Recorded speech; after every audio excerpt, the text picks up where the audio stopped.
এক স্বর্ণালী ভোরবেলাতে শ্যামলাল তার সেলুনটা ঝাড় দিচ্ছে আর তার পোষ্য বাবলু উল্টো হয়ে ঝুরছে চালের কাঠামো থেকে। একজন চাষি এলো সেভ করাতে।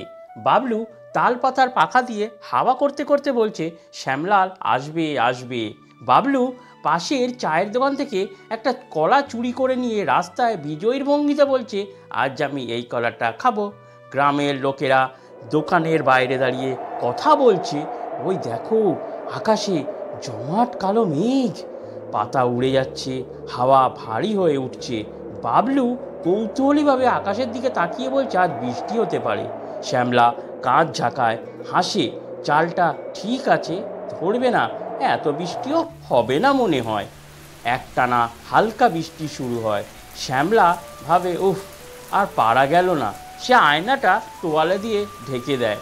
জানলার ধারে বসে বাবলু মুগ্ধ চোখে বৃষ্টির দিকে তাকিয়ে বলে, এই বৃষ্টিতে দেখছি লামার লক্ষণ নয়। বৃষ্টি বাড়তেই লোকেরা আশ্রয়ের খুঁজে ছুটে যায়, দোকান ফাঁকা হয়ে পড়ে, চারিদিকে হুলস্থুল কাণ্ড শুরু হয়। টুপ টুপ করে ছাদ পেটে জল পড়ে।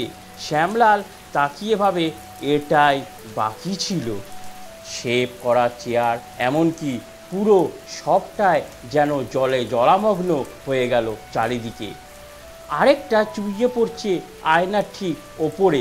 শ্যামলাল এবার ভাবে, এবার আমি কি করি। সে তাড়াতাড়ি বাটি বালতি এনে জল ধরার চেষ্টা করে, কিন্তু কোনো কিছুতেই হয়ে ওঠে না। বাবলুও তার মালিককে নকল করে একটা থালা, একটা বাটি, একটা গামলা রাখে, কিন্তু কিছুই হয় না। হঠাৎ চালের একটা বড় অংশ জলের ভারে ভেঙে পড়ে, নিজের গদি সমস্ত কিছু ভিজে যায়। একজন গ্রামবাসী বাইরে উঁকি মেরে দেখে, কি অবস্থা হয়েছে বাইরের।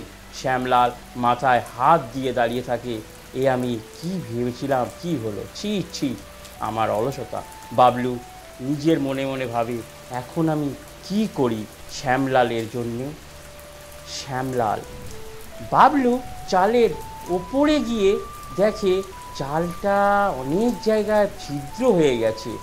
বাবলু দোকানের সামনে পড়ে থাকা ভাঙা ছাতাগুলো খুঁজে খুঁজে দেখে কোনটা ভালো, যেগুলো দিয়ে চালটা মেরামত করা যায়। সেই ছাতাগুলোর মধ্যে একটা ছাতা পায় ভালো, কিন্তু বাবলু ভাবে এটা দিয়ে কি আর হবে। তারপর সে ছুটে যায় জঙ্গল থেকে বড় বড় কলার পাতা নিয়ে আসে। সে পুরনো দড়ি আর কাপড় ছিঁড়ে সে পাতাগুলোকে একে একে গেঁথে ফেলে।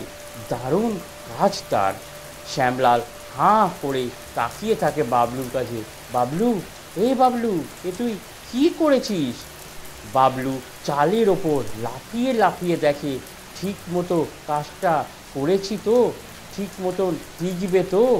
নতুন করে বৃষ্টি নামে, কিন্তু এবার আর দোকানের ভেতরে এক ফোঁটাও পড়ে না। শ্যামলাল আনন্দে আত্মহারা হয়ে ওঠে। গ্রামবাসীরা ফিরে আসে, বাবলুকে দেখে সবাই হাততালি দেয় আর বলে, সাবাস বাবলু, সাবাস। শ্যামলালের দোকান আবার ভর্তি। সরপঞ্চ আসে শ্যামলালের কাছে চুল কাটানোর জন্য। পাশের গ্রামগুলোতে খবর ছড়িয়ে পড়ে, ইঞ্জিনিয়ার বাঁদর এই দোকানেই আছে, ইঞ্জিনিয়ার বাঁদর এই দোকানেই আছে। সন্ধেবেলায় বড় বট গাছের নিচে বুড়োরা জড়ো হয় এবং সবাই ভাবে বাবলুকে এর জন্য একটা অভ্যর্থনা দেওয়া উচিত। সরপঞ্চ বাবলুকে গাঁদা ফুলের মালা পরিয়ে দিতে উদ্যোগী হয়। বাবলু বলে, সরপঞ্চজি, এটার কি আমি যোগ্য? শ্যামলাল রং করে সাইনবোর্ডে লেখে, ইঞ্জিনিয়ার বাবলুর হেয়ার কাট হাউস। কি বলো গ্রামবাসীরা, ভালো হয়েছে না? সে সেই নাপিতের চেয়ারে বসে চুল আঁচড়ানো, চুল কাটার ভঙ্গিতে যেন দারুণ উপভোগ করতে থাকে। শ্যামলাল দোকানের বাইরে দাঁড়িয়ে ভাবতে থাকে, আজ আম্মাজির কথা শুনলেই হতো, আর বাবলুরও